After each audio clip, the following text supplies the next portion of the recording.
significance of this first summit is that it is happening at all. It's also the kind of music that's all over the internet in MP3 format. There are also healthcare workers and civil servants here angry about budget cuts and worried about their jobs. Organizers of today's protests say it's obvious Harris hasn't gotten the message. Chill, freezing genetically modified foods out of Europe could be setting in. The land giveaway here. grows. It's become an issue raised at international summits.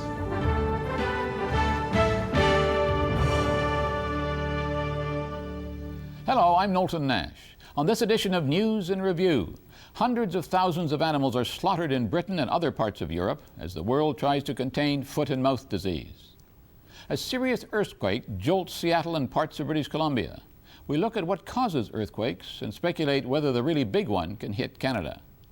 Wither the left-wing movement in Canada. The New Democratic Party has suffered a loss of influence on the national scene over the past few years, and many supporters are looking for other ways to get their views heard. And the United States is intent on developing a new system to defend against missile attacks. Many countries believe it will lead to an increase in the spread of nuclear arms. Canada is caught right in the center of the diplomatic dispute.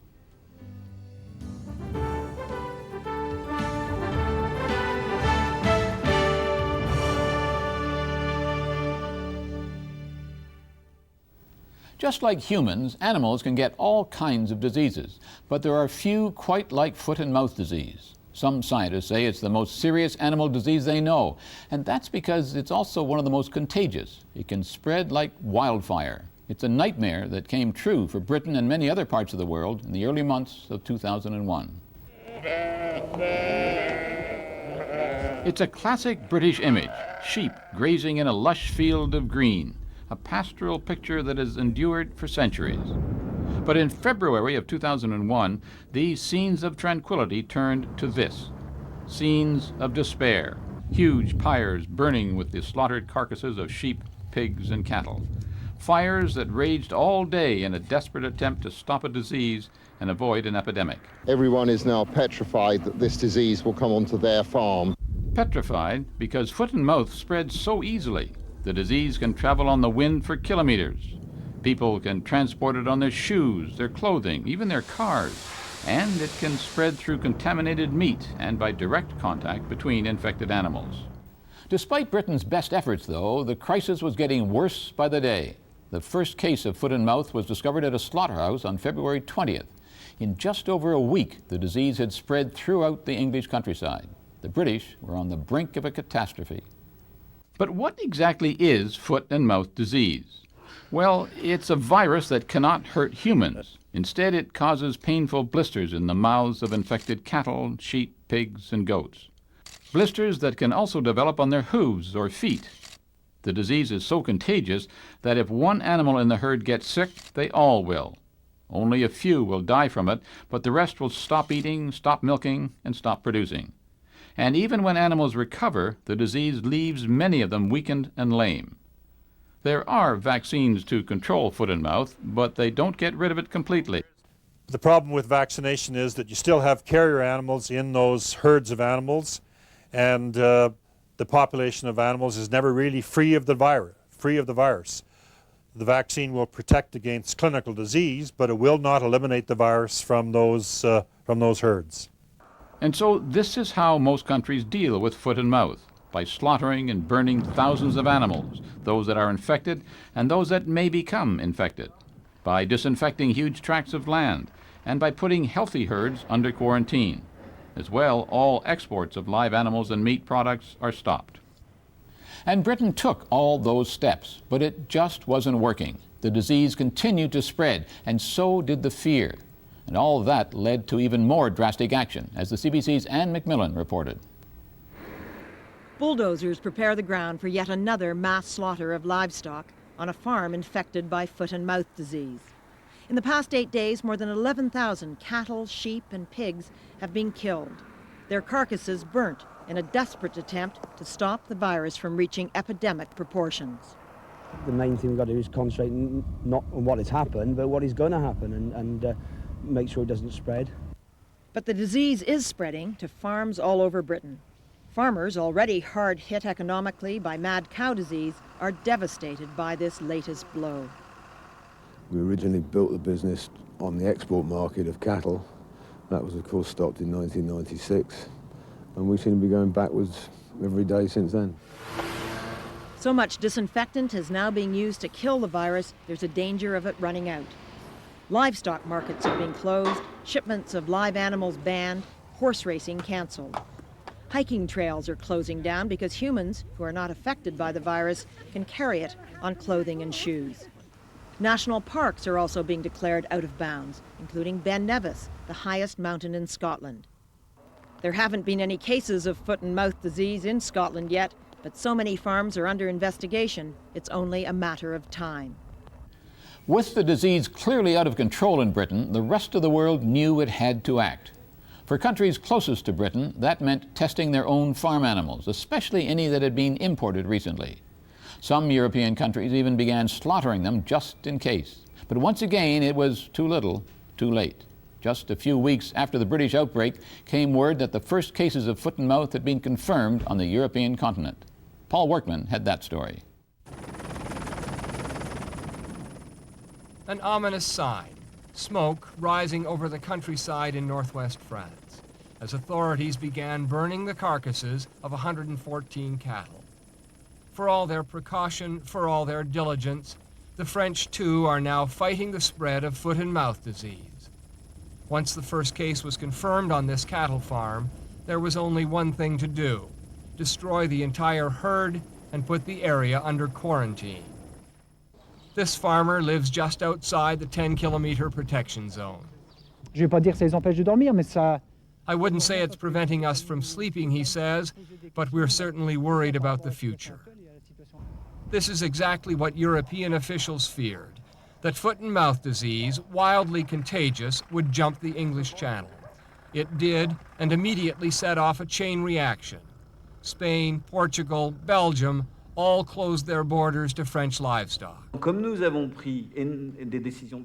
Since we've taken such draconian measures, said the French agriculture minister, we can only hope they limit the impact. For the French, this is the first case of foot and mouth disease they've seen in 20 years, and now begins the frantic effort to control it. At least they know where it came from. Officials believe the cattle were infected by sheep imported from Britain and brought to a neighboring farm. In fact, France imported 20,000 British sheep, and at least half of them were carrying the foot and mouth virus.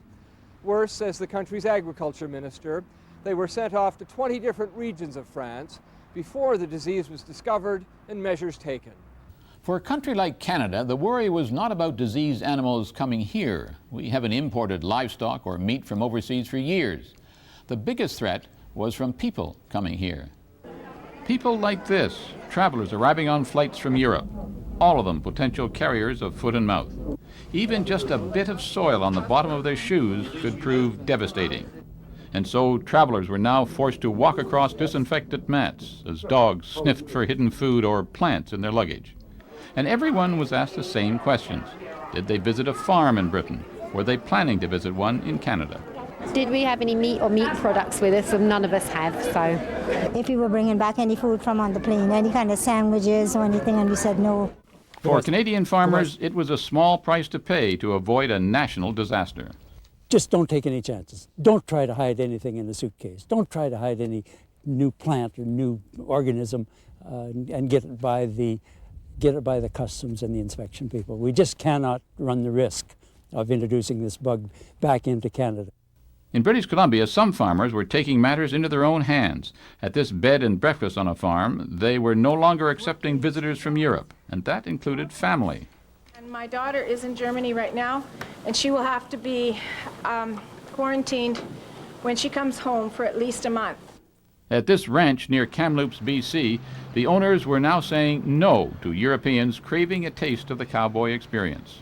We have contacted our tour operators and wholesalers in Europe, and we have basically canceled reservations from visitors from the UK or from France until the end of May. And those weren't the only measures. The Canadian government announced a ban on any animal products that had not been processed in a way that could destroy the foot and mouth virus. That included unpasteurized cheese, animal embryos, and semen used for breeding, even used farm equipment. All of it an attempt to keep Canada clean. This country hadn't seen an outbreak of foot and mouth in half a century, and officials wanted to keep it that way. Kelly Crow looked back at the last time it happened.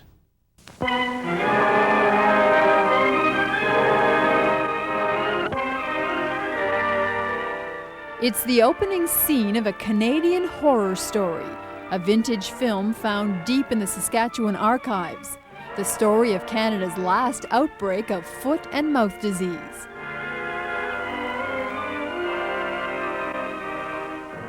It was November 1951. A Saskatchewan farmer noticed a mysterious illness breaking out among his cattle. Their mouths were foaming, infected with painful sores. A few weeks later, cattle and pigs on other farms started showing the same symptoms.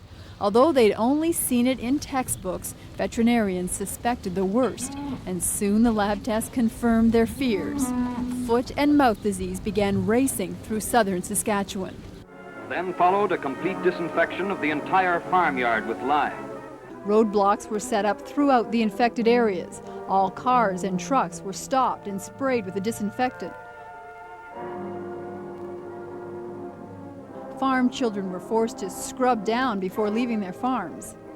Anything the virus might be lurking in was burned.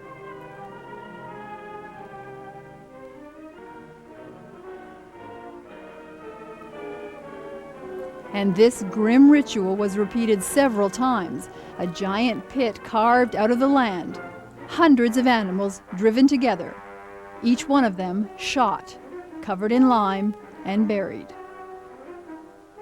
The crisis lasted 9 months, and an entire year's worth of production and exports was lost. Investigators believe the virus was brought into Canada by a worker who emigrated to Saskatchewan from Europe. The virus was either lurking in his clothing or in a piece of sausage he threw into a pig trough. Like any fight, the scars of battle remain. In Saskatchewan, the graves of slaughtered animals are mute evidence of the necessary price of this victory. Stockmen, whose farms overnight became battlegrounds in Canada's foot and mouth struggle, will be busy for some time rebuilding their barns and replacing their herds that had to be slaughtered. As for Britain, its last foot and mouth outbreak was back in 1967. But that time, they managed to keep it confined to smaller areas. Still, they were forced to slaughter nearly 500,000 animals. This time around, things were much worse. A month into the crisis, and they had already killed or condemned more than 500,000 animals. And there was still no end in sight. It was taking a massive toll, both emotionally and financially. Livestock farming earns Britain about $12 billion a year. Tourism generates even more, somewhere around $72 billion. The foot and mouth epidemic was devastating both. The CBC's Don Murray covered the crisis.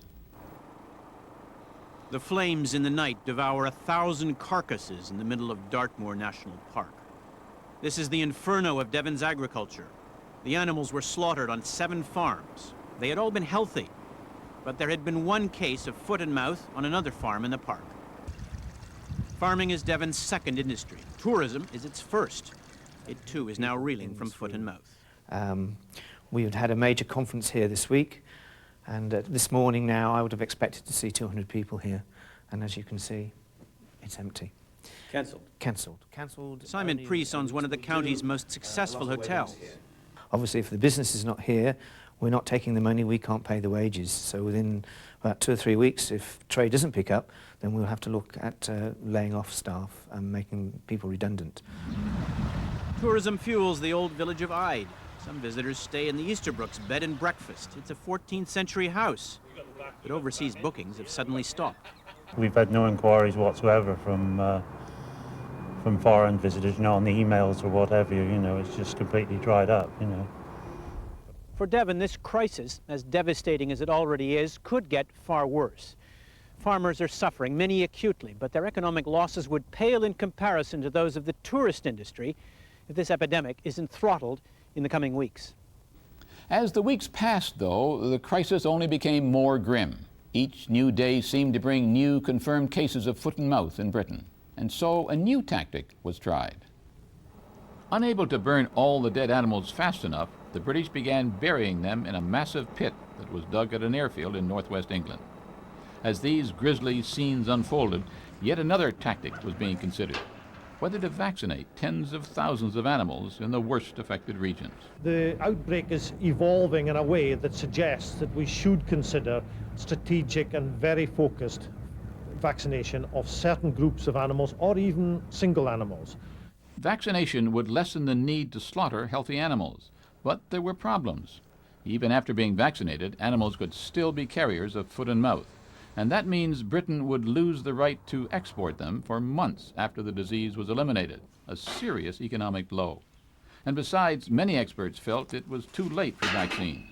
The outbreak was already just too big.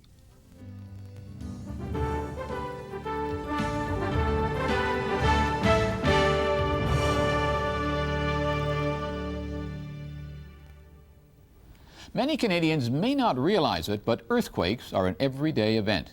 In fact, there are about 1,500 of them every year in this country. That's about 4 every day. Most, however, are so small that they can't really be felt. But big ones do happen, and at the end of February, there was a sharp reminder that a really big one could happen in Canada. A major quake hit Washington State just across the border from British Columbia. It was centered near the city of Olympia and jolted Seattle. It struck just before 11 in the morning, just as Microsoft Chairman Bill Gates was speaking to this meeting. I've never experienced anything like this before, and especially the fact that Bill was up there on stage. I wasn't sure if it was an earthquake or if something worse was happening to the building.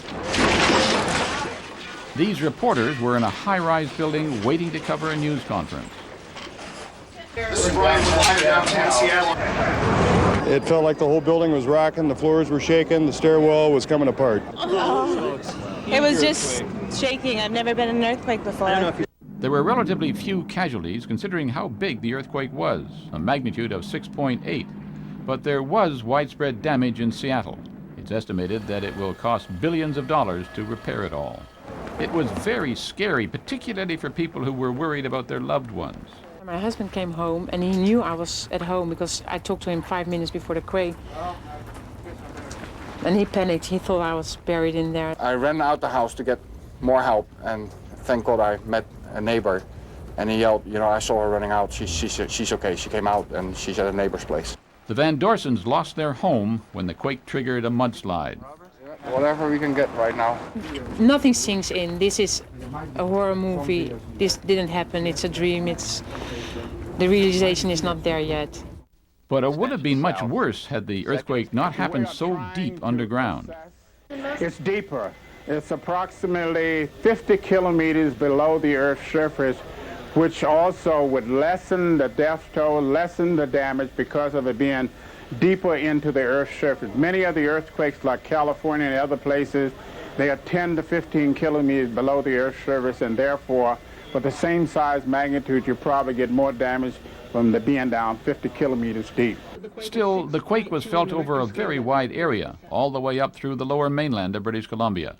Reporter Eve Savory covered the reaction there. Extremely scary. I was on the 20th floor of my high-rise, sitting on the chair, talking on the phone, and the whole building started swaying. My blinds seemed to sway, let's say, a foot from side to side, back and forth. Everything I had on shelves was falling off towards the floor, onto the floor. I panicked, jumped up, ran around trying to find some clothes. Swaying so much, had a hard time finding them. Found a pair of pants, took me about 8 tries to get them on. But people here know when the earth moves, you listen. My chair started to move, the terminal started to move, and I was one in San Francisco in 88 or 89, and believe me, my heart was in my throat. You okay now? Yes, I am. Thank you very much. We had an earthquake at 10:54 this morning. We're sitting in our offices and thought maybe a truck came by, and then that was the initial P wave, and then I felt even more shaking, and I knew it was no truck. I knew it was probably a rather large earthquake. No one should be surprised. This whole coast is part of the Ring of Fire, subject to the same plate movements that have hit Los Angeles, San Francisco, Japan, and recently El Salvador. It's a wake-up call. We have earthquakes here. Here's why. Under the Pacific Ocean, the Juan de Fuca plate is straining underneath the North American plate. About every 300 years, scientists say this motion causes an earthquake in the 9.5 range, catastrophic in a populated area. But there are hundreds of tiny earthquakes every year here, and geologists recently concluded this area is highly vulnerable to the magnitude that hit Seattle. But because they are much closer to town, their effect will be perhaps more significant or more devastating. Before we go any further, we want to stop and explain things just a bit more. And we've asked Bob McDonald to help. He's the host of CBC Radio's Quirks and Quarks and the author of a book called Measuring the World with a Stick, which includes a chapter called Cracked Eggs and Earthquakes. Well, earthquakes happen because the crust of the Earth is not one piece.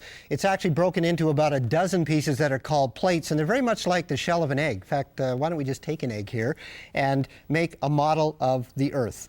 An egg has a thin shell on the outside. I'm just going to cut this in half. And if we look inside an egg, you can see there's a yellow yolk, and if it's a soft-boiled egg, that'll be very soft and liquid. That's the core of the Earth, which is made of liquid iron. And then there's another layer outside that, which is a little stronger. That's called the mantle of the Earth. And then on the very, very outside is the shell, and that's the part we stand on. Now, if I just take one of these pieces here and see if I can crack the eggshell and break a piece off, you can see that these pieces of the shell are very jagged. They're not even. And it's when these pieces of the eggshell rub against each other that we get earthquakes. So it's the edges of the pieces, and sometimes they can spread each other apart like this, and that can make an earthquake. Sometimes they can just rub past each other. That's what happens in California. And sometimes the pieces can ride one over top of the other like that, and that's called subduction. So there's basically three kinds of earthquakes, and they all happen all around the Earth in our cracked egg planet. Seattle was relatively lucky, as it turns out. The quake was quite deep underground, and the city has spent a lot of money making its buildings stronger. Many other places don't have that money and have fared a lot worse. The Central American country of El Salvador was struck by a major earthquake in January, and a suburb outside of the capital of San Salvador was devastated. Another earthquake hit western India just a week and a half later. The toll there was absolutely staggering. 30,000 people died. Most of the victims were in the town of Bhuj. It was flattened. But there were a few miracles among the many thousands of tragedies. Ah, yeah. I can see his hand. This boy and his mother were trapped for 5 days. It's a great boost to the morale. It makes them look forward to doing the next job. And it lifts the whole team, not just those who are involved directly in the rescue, but the whole camp. We mentioned off the top that earthquakes happen all the time, all around the world. But why are some so much worse than others? Well, earthquakes depend on where you are and what kind of earthquake it is. If the pieces of the Earth's crust are spreading apart, then the earthquake isn't quite as strong there because it's really just separating and new stuff is kind of oozing up from below. If the pieces are rubbing along each other like this, it's a little more severe because you've got all this motion of the ground. But if the pieces are rubbing over top of one another, if one piece is riding over the other and the other one's being driven down, sometimes you get some up and down motion like this. It can bump along, and that makes this very severe ground motion, and that makes a lot of damage. Scientists have been studying Canada's west coast, and they have discovered evidence that a massive earthquake happened 300 years ago. And it was the bad kind, what's called a subduction earthquake. And this one was a monster, well over 9 on the magnitude scale. And because it happened once, it will probably happen again. We just don't know when. Well, the problem with earthquake prediction is that we can tell where they're likely to happen. For example, we could say, well, they're more likely to happen along the Pacific Ring of Fire because we know that's where pieces of the Earth's crust are rubbing against each other, so that's the most likely place. You don't get as many in the middle of North America because that's in the middle of a piece. It's always around the edge of the piece. So we can say where they're going to happen.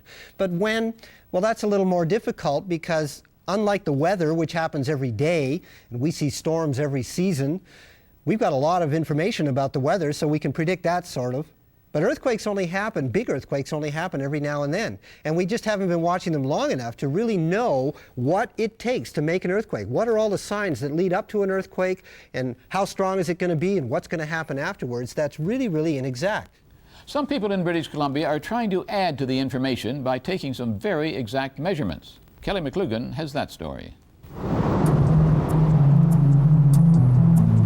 Draped in fluid fabric, it's hard to tell the body of British Columbia is changing. Rising, squeezing, deforming, shifts in the ground above generated by activity taking place far below. Using technology old and new, scientists in British Columbia have been measuring the changes, confirming their theory that the land here is undergoing enormous stress, and that a sudden release of that tension in the form of a giant catastrophic earthquake is inevitable. But now, earthquake researchers here are detecting some puzzling patterns in the data that's been coming back. Data that suggests the rupture zone, the area where an earthquake is most likely to occur, may be closer to the coast than they originally thought. And there are indications, too, that that catastrophic quake, the so-called big one we've all been anticipating, may not be the only one we should be worried about. Like something left behind in the wake of an alien visit, these mysterious capped pillars sprout across Vancouver Island and parts of British Columbia's mainland. They are global positioning systems, or GPS stations, locked firmly into the ground at 8 different locations. They act like high-tech informants, each station transmitting a signal to satellites tracking high above the Earth's atmosphere, relaying the station's position to a computer at the Pacific Geoscience Centre near Victoria, BC. Plotted on graphs over just a few years, it has become clear the stations are moving. You get this vector of motion, both north and east, so it's moving in this direction at about 10 millimeters per year.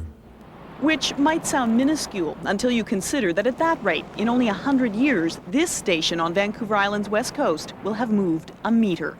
Consider further that it's not really the station itself that's moving at all, but the ground beneath it. It's an indicator that stress is accumulating, and maybe a very large earthquake is likely to happen in that region. Imagine a trip off Vancouver Island, slip beneath the ocean and slide still further beneath the Earth's crust. The view would look like this: the Juan de Fuca plate sliding or subducting beneath the North American continent, the kind of movement that often results in big earthquakes. But it's been about 300 years since the last large quake, leading scientists to believe the plate isn't sliding at all, but is locked, pushing and squeezing, driving up the North America plate. Unable to sustain that kind of enormous pressure, the plate will, one day, snap back, generating an enormous earthquake. Hoping to learn more, scientists fed their theory into a computer and asked it to predict how British Columbia's coast was shifting. They compared the computer's prediction with the real results collected by GPS tracking stations and survey teams. Overall, it seemed there was less squeezing going on than the computer predicted. Good news. But on BC's inner coast, where the computer had anticipated very little motion, a surprising discovery. As you can see by the black arrows, we do have motion on the inner coast. So now the problem becomes, okay, how do we account for that? One theory, that offshore subduction zone, the area where the two plates converge, may be closer, possibly about 30 kilometers closer to the coast than initially thought. If true, there are implications for coastal communities. As you get to Victoria, that difference becomes more critical. And of course, if you're on the west coast at Tofino, it's a big difference because it's right underneath you. So what can we do as we wait for the scientists to gather more information? One last time, here's Bob McDonald. I think the best thing we can do is to know where the areas are where earthquakes are going to happen, so that if you live along the west coast of Canada, for example, that is an earthquake zone, they're going to be a fact of life. We can be very smart in the way we build our buildings, so that if we know it's an earthquake zone, we make the buildings strong. We make them earthquake proof. And when an earthquake does happen and you happen to be living in the right area, then you know what to do. For example, if you're inside a building, the safest place to be is in a doorway, because very often the doorway is underneath a supporting wall so that the ceiling will come down on either side of you, but the wall itself will stay up. They're saying that getting underneath a desk is not the good thing to do because the ceiling will come down on top of the desk and the desk will come down on top of you. So little things like that. It's knowing how to live with earthquakes because they are a fact of life. They're not going to go away.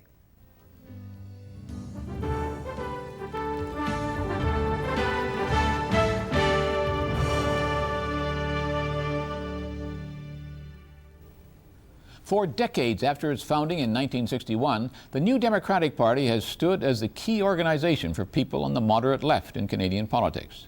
During the 90s, the NDP lost a lot of electoral power and influence, and at the turn of the century, more and more people, particularly the young, have turned to other ways of getting their message across. The NDP is now looking for ways to get them back into the fold and develop policies that more Canadians will want to support. Keith Bogue reports.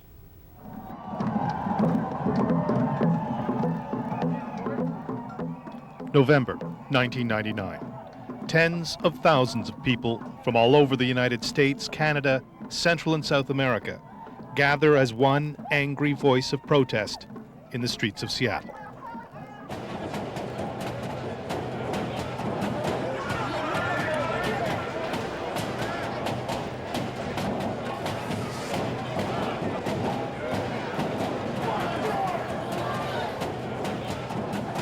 They are driven by wide-ranging, sometimes conflicting forces: environmental health, industrial health, their own health. Some are just afraid of losing their jobs, but all have the same single, simple purpose: to spoil the long-planned meeting of the new government of international trade, the WTO, World Trade Organization.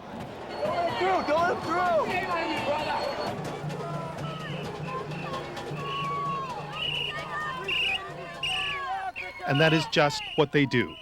They stop it in its tracks, turn it around, send it packing. It is a momentary victory, but those who'd written off the left as confused and lifeless, something that could be left for dead, must give a second thought to what happened here.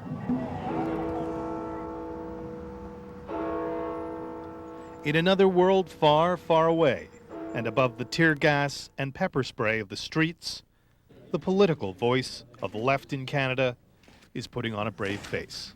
I do swear. I do swear. That I will be faithful. That I will be faithful. And bear. The NDP has survived another near-death electoral experience. À Sa Majesté. À Sa Majesté. La Reine Elisabeth II.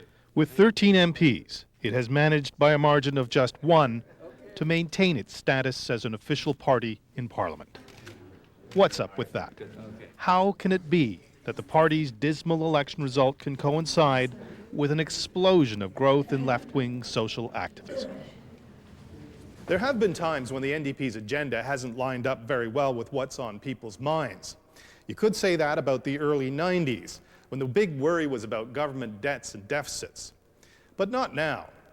Think about the things that are on people's minds these days. There are things like healthcare, safe drinking water, genetically manufactured foods, the homeless, to say nothing of free trade and globalization. All of those are issues that play very well to a party like the NDP. And there are lots of people who care lots about those issues. They just don't seem to care very much about the NDP anymore. Let me be blunt. In the nasty and vacuous fall election campaign, the NDP alone, quite reasonably, pitched to the issue most Canadians said they cared most about: healthcare. Because Medicare is at the heart of our party. And Medicare is at the heart of our country's values. It may have won them approving nods and smiles, but it didn't win them many votes. I'd be bluffing if I didn't say I was very disappointed at the setback in the last election. Alexa McDonough now faces the biggest challenge of her political life. She will have to judge whether the NDP is really dead or whether it only looks dead. We have to accept the verdict that not just people who've always been our detractors are not wishing us well, but A lot of people who say they want to see the left reinvigorated in Canada are saying that, that they're not challenged, that they're not inspired by what the New Democratic Party has been doing. I accept that verdict as well, and as leader I accept the responsibility for that. Some things are obvious. Look at who turns out to organize the in-your-face demonstrations for the homeless in Toronto. Look at the people who are outside the barriers at the Apex Summit in Vancouver, the ones roughed up and pepper sprayed. Hold the line. They are young people, a natural constituency for a political party opposed to globalization and the so-called corporate agenda. But they aren't interested in political parties. Naomi Klein, 30 years old, columnist, author, and becoming something of an international celebrity of the left. She is precisely the kind of person who, once upon a time, would have been drawn into the NDP. Instead, she is disillusioned and distrustful of it. I moved to Ontario when I was 19 to go to university. The NDP came into power the next year as a provincial government. The NDP was the party that we were fighting as student activists. The NDP was the party that was raising our tuition, that was rolling back contracts in the public service. And we watched the NDP throw up their hands in the face of pressures from the bond market.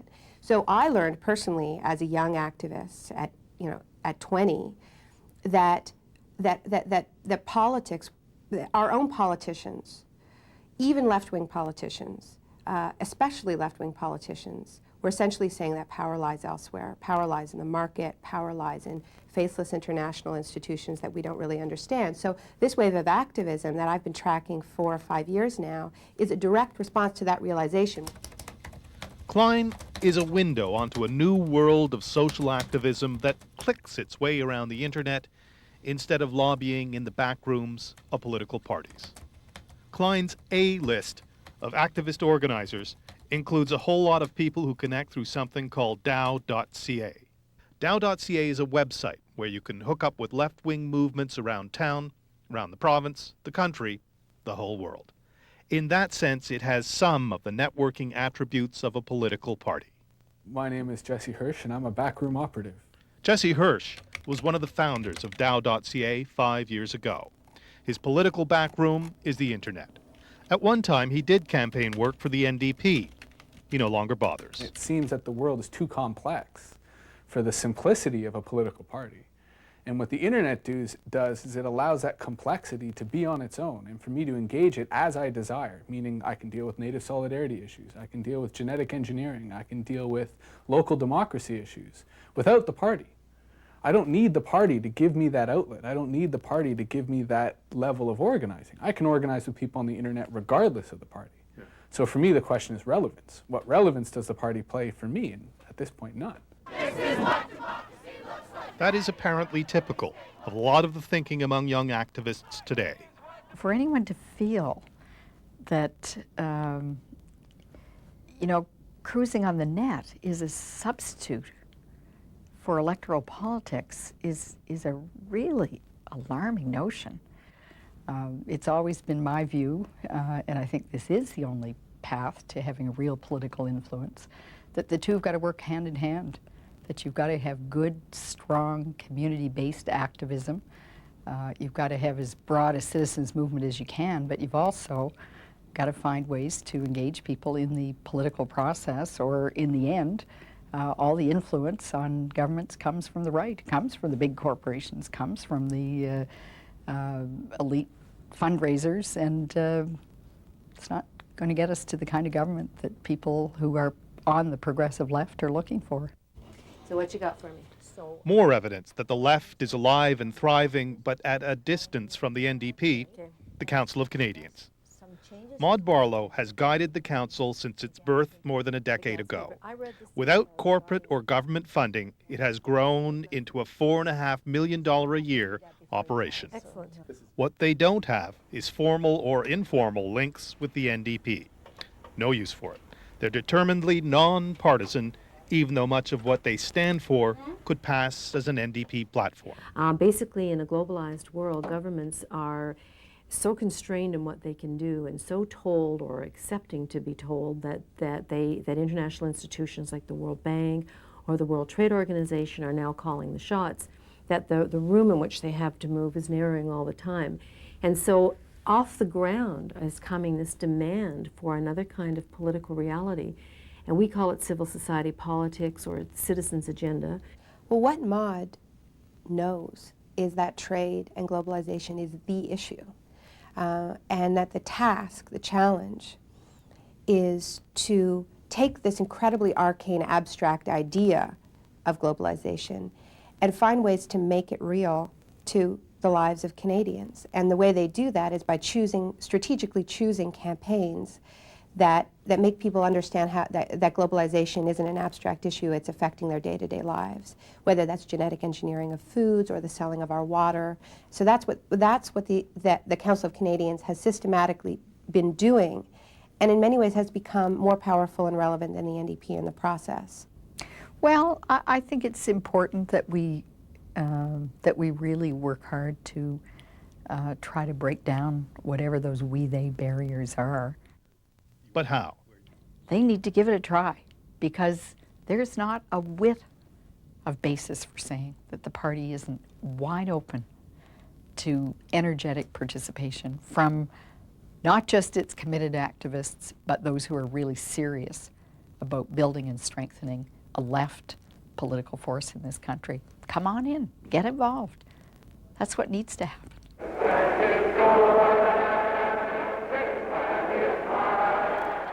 Those who've been around the party for years and studied its history have seen this kind of thing before. I hereby declare Mr. Colonel Douglas. In fact, the NDP was born out of a crisis of relevance suffered after the CCF was all but crushed in the Diefenbaker landslide of the late 1950s. I got to tell you, at the end of the 1950s, a lot of people thought it was all over for Canadian social democracy, and that was right before, if you like, the really interesting era in the history of Canadian social democracy, when Social Democrats did the most important things they ever did in Canada. Jim Laxer bears his own scars from battles within the NDP 30-some years ago. He was a key member of the Waffle, sometimes described as a kind of rogue party within the NDP that was critical of the party establishment. He remembers the Waffle treated as a troublesome threat. Eventually, it was effectively driven out of the NDP. This time, if the NDP can get the attention of young people, he says, it must listen to them. And I want to tell you, I don't want to see the kind of misunderstanding and incomprehension that occurred 30 years ago occur today. Because it's very important for the older generation of Social Democrats to realize that these kids represent the future. That in fact their broader analysis, their courage, their ability to understand what's going on in the world is absolutely critical to where this set of movements, this party, if it's still going to be the same party, or the new party, if that's what happens, they're the key to the thing. Microphone number 2. Mr. Chairman, we need to get back to the roots of this party. On top of everything else the party has to think about, it also has to reconsider its link with organized labor. That will mean questioning its very origins. Thank you very much, Mr. Chairman. The partnership with labor was the bold idea of left-wing political architects such as David Lewis and Tommy Douglas 40 years ago. And it was the foundation from which the NDP was launched in 1961. It all adds up to a lot for the leader of the party to take on in the wake of a disappointing election result. But perhaps it's 1961 all over again. I do swear. I do swear. That I will be faithful. And perhaps it's time for a big new idea to inspire a new political party.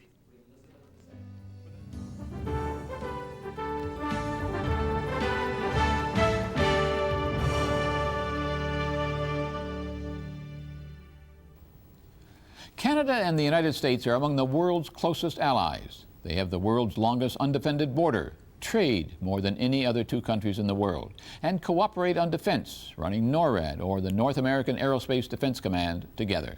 That's a military surveillance system which keeps an eye on planes and rockets and even space junk that may hit North America. Now, the United States wants to introduce a new system to defend against missiles. And that plan has put Canada at the center of an international debate and in a political quandary. This is how the U.S. military says the system may work. Suppose some small country, like North Korea, has developed nuclear missiles and fires them at North America. The new defense system immediately detects the rockets blasting off using its array of satellites and ground-based radar systems. The base command then fires some 250 defensive missiles located on the mainland and in Alaska. The defensive missiles approach their target, and as they get close, they launch a solid kill vehicle. It maneuvers itself and then rams the attacking rocket with such force that it shatters into cosmic dust. It sounds simple. It isn't. It's been described as using a bullet to hit another bullet hurtling towards you. The science and technology involved is extremely complicated and expensive, with a price tag of at least $60 billion. The Pentagon wants the first 100 interceptors installed in Alaska within 5 years. It's calling the system NMD, or National Missile Defense System. The plan has its opponents. Critics in North America, Europe, and Asia say that Washington will set off the arms race again, a lethal competition that has been quiet for more than a decade. When the Second World War ended, old allies, the former Soviet Union and the United States, became enemies. This is Nagasaki, smashed flat by the second and last atomic bomb dropped on the enemy. A single blast eliminated a city. Now, first motion pictures of the actual bombing. From an escorted B-29 is loosed the greatest explosion ever caused by man. At that time, the U.S. was the only country in the world that had and used nuclear weapons. Then in 1949, the Soviet Union exploded its own bomb, and that started an arms race which flourished for about 40 years. The United States and its allies stocked up on nuclear bombs, as did the former Soviet Union. In 1972, Washington and Moscow signed an agreement called the ABM Treaty, or the Anti-Ballistic Missile Treaty. Under this deal, both sides agreed not to build systems that would detect and destroy incoming missiles. It's based on a military strategy called Mutual Assured Destruction, or MAD. By the 60s, the superpowers, the U.S. and the Soviet Union, and their allies had so many nuclear weapons that they could annihilate one another and everyone and everything else. Cockroaches were the only creatures expected to survive. So if one superpower attacked the other with nuclear weapons, the retaliation would wipe both out, mutual assured destruction. There was no way out of the stalemate unless one side managed to build a defense system against incoming missiles, a shield. That's when they both agreed not to design such a system and signed the ABM Treaty instead. The world started breathing just a little easier, even though the two protagonists went on making bombs that were bigger and more sophisticated. In March of 1983, President Ronald Reagan took the advice of military planners and launched a program called SDI, for Strategic Defense Initiative, better known as Star Wars. We could intercept and destroy strategic ballistic missiles before they reached our own soil or that of our allies. The president envisaged weapons based on land, at sea, and in space, shooting down wave after wave of missiles headed for the U.S. But a decade later, the search proved futile. The technology simply didn't work. American taxpayers spent as much as $40 billion trying to invent this fantastic shield. But a few years later, even Clinton began to support a technological answer to what many see as a political problem, stopping a nuclear war. By this time, the Soviet Union had disintegrated and was not the big worry. The concern was countries like North Korea and Iran, labeled rogue states by Washington. These countries are believed to be capable of building nuclear weapons and building missiles that can carry them over long distances. So, the argument goes, it should be technically possible to defend against the small number of missiles they may launch. The people pushing for the new defense system also say there's a moral and ethical imperative for building the system. Richard Pearl is one of them. He was former U.S. President Ronald Reagan's Assistant Defense Secretary. In the absence of an ability to defend against ballistic missiles, we're left with no alternative but to threaten to retaliate against anyone who might use a ballistic missile against us. Saddam Hussein, for example. And I don't know how we could justify the return fire and the destruction potentially of millions of women and children in Baghdad as the means of assuring our security or attempting to assure our security. The argument then is that a small country that launches an attack against the United States would not be wiped off the face of the earth by overwhelming retaliation if its missiles were destroyed soon after they were launched. But tests have not been going well. Our radar sensors say that we didn't get the kill vehicle separation. As experimental systems failed to hit unarmed targets, the generals admitted there was a lot of work to be done. As we've said all along, this is a very difficult, challenging job. This is rocket science. Bill Clinton was lukewarm to this concept, and with the test problems, he let his successor decide if the U.S. should go ahead with such a system. We have an obligation to pursue a missile defense system that could enhance our security. But we should not move forward until we have absolute confidence that the system will work. Even in the election campaign, George W. Bush was quite clear about where he stood. Should I be the president, I'll seize the moment and develop an effective anti-ballistic missile system. Since moving into the White House, he's stuck with that commitment and made that quite clear to all his friends and neighbors. Bush also wants Canada to be a partner in the project. But I confirm to the Prime Minister that America appreciates our friendship. And Washington has put considerable pressure on Ottawa to fall in line. The U.S. ambassador to Canada, Gordon Giffen, warned last May that defense was a critical part of the relationship between Canada and the U.S. He said if the defense relationship erodes in a meaningful way, then it could affect the fabric of the whole relationship. And the deputy commander of the U.S. military's Space Command, Admiral Herbert Brown, warned the U.S. might just stand by and watch if a rogue missile was fired at Canada. But there are the critics. They call the National Missile Defense System Star Wars II, a label the Pentagon does not like. Canada's Nobel Prize-winning scientist, John Polanyi, is among the critics. This missile defense, I've said it's illusory. The reason it's illusory is something that, as a scientist, I know very well, and that is that with any complex system, it's easier to make it malfunction than to make it function. And I proved this over and over again by going into my students' laboratories. If I touch anything, I probably break it, and that's easy. It's making it work that's almost impossible. Most critics say that this new Star Wars-type plan would mean an end to the Anti-Ballistic Missile Treaty, the ABM Treaty. Bush has already made it clear that he would not let ABM stop him from developing and deploying the National Missile Defense System. Russia's economy is in such bad shape that it can't really afford to compete militarily anymore. So Moscow has turned to Canada to try to stop the project. It was the big item on the agenda when the president of Russia, Vladimir Putin, came to Ottawa in December of 2000. We believe that the deployment of the National Missile Defense System would no doubt will damage significantly the established system of international security. His ambassador was even more clear on what Russia wanted Canada to do. From what I know of Canadian politics and Canadian history, Canada time and again has been able to stand up to its convictions and express its views quite clearly to its southern cousin. I happen to believe that ultimately failure to express one's views on this very important matter is going to be more costly. China also wants the project scrapped. Polanyi explains how the Chinese concerns could fuel an arms race between several countries. China definitely regards it as a threat and would surely respond by increasing its level of armaments, and that starts a contagion which we know all too well. I mean, the neighbors, India, will feel threatened by China. The neighbors of China, Pakistan, will feel threatened by them. They've left no doubt that the building of this missile shield would be threatening for them. China itself dismissed U.S. fears of attacks from smaller countries as paranoid.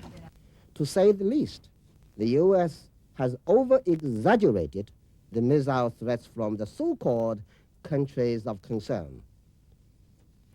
In my view, The development of NMD is tantamount to drinking poison to quench the thirst. The NMD program is, in essence, a U.S. program of unilateral nuclear expansion, which harbors the inherent danger of triggering an arms race at a higher level. When Canada's Prime Minister went to China, he had a message from George W. Bush for Chi Tong Tsun, the President of China. The President told me of the United States, and I reported back to the President of China, that he wants to have a dialogue on that. While China, Russia, and the U.S. are pressing Canada to play the role of a mediator, that is a job Chrétien is taking up reluctantly. Play a role. I don't think we can play a role, but we can help to, at least, to be helping to have a positive dialogue among everybody there. Some of Washington's allies, like France and Germany, were also skeptical of the plans for the National Missile Defense System. But seeing the U.S. determination to go ahead, these allies are now willing to consult on the plan. They're also hoping that the shield will also cover them. And there's talk of sharing some of the industrial benefits from the project. That will mean jobs and business. Canada seems ambivalent about the missile defense plan. It's been caught in the politics of missile defenses before.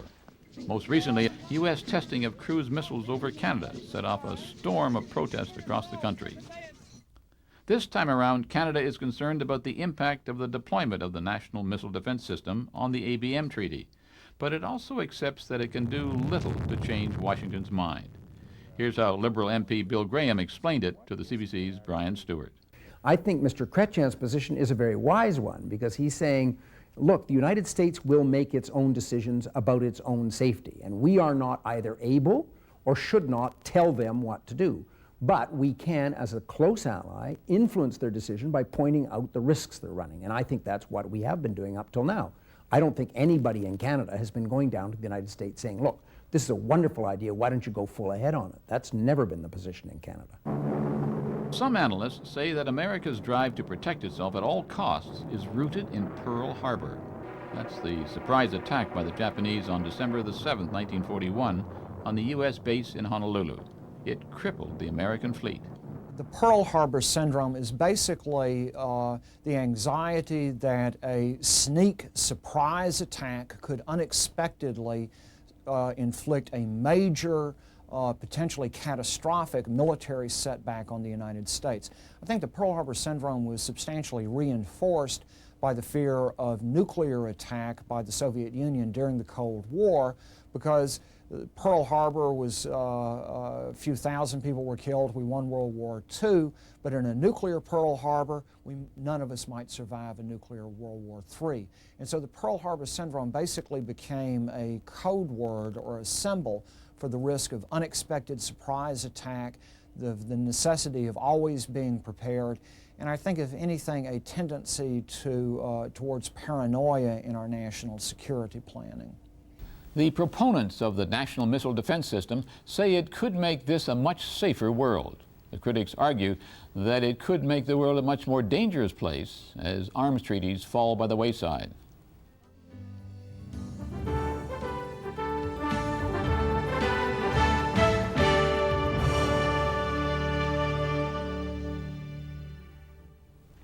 And that's all for News in Review. I'm Knowlton Nash. See you next time.